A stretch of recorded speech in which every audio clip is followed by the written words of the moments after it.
Hi guys, and in today's lesson what we're going to do is we're going to figure out how we can automate a process inside Photoshop whilst using the remove AI tools inside the Photoshop Firefly that we have available to us.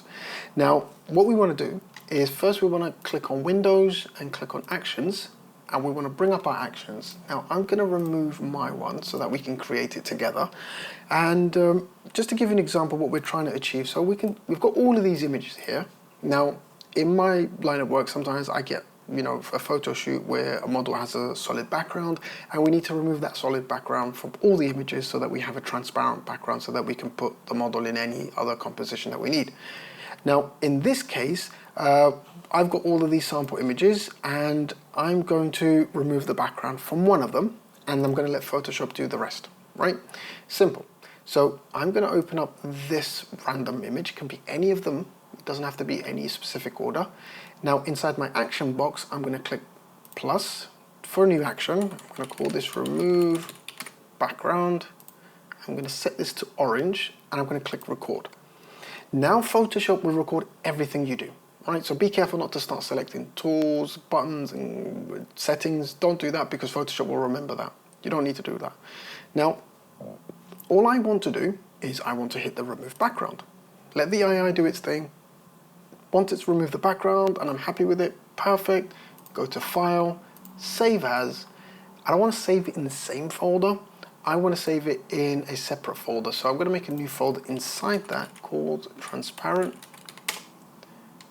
Open that and I'm going to save it there. Oh, I'm not going to save it as a PSD, I beg your pardon. I'm going to save it as a PNG. Click Save. I'm not changing the file name either because I want to have the same file name so that I can reference which image was which in case I need to go back to it for something later on. Once that's done, click Close. I don't want to save the original JPEG and that's it.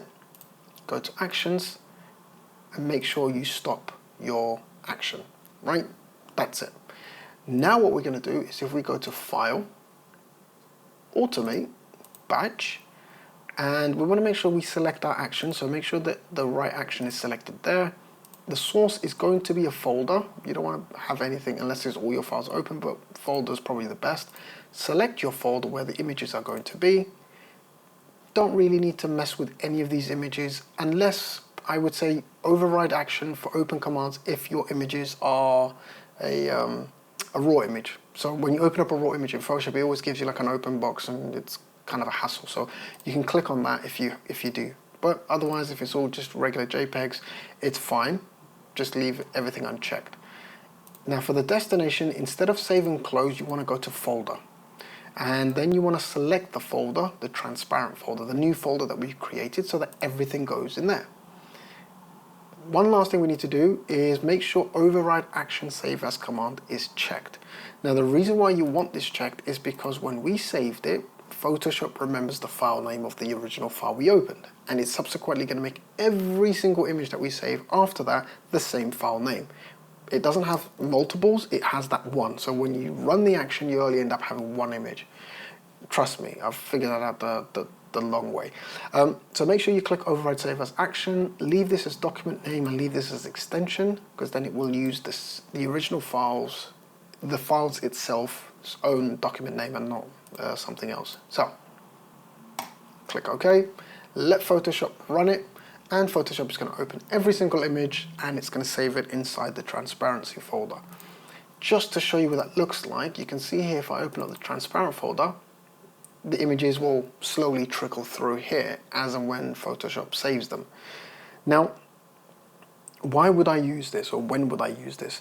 Now, me personally, like I said, sometimes we have photo shoots when we have a model in a solid background, whether it's a green screen, a red screen, a white screen, whichever it may be, and we need to remove that, or we need to edit that so that we can do something with it later on, whether it's compositing or putting it in a product shot or something like that.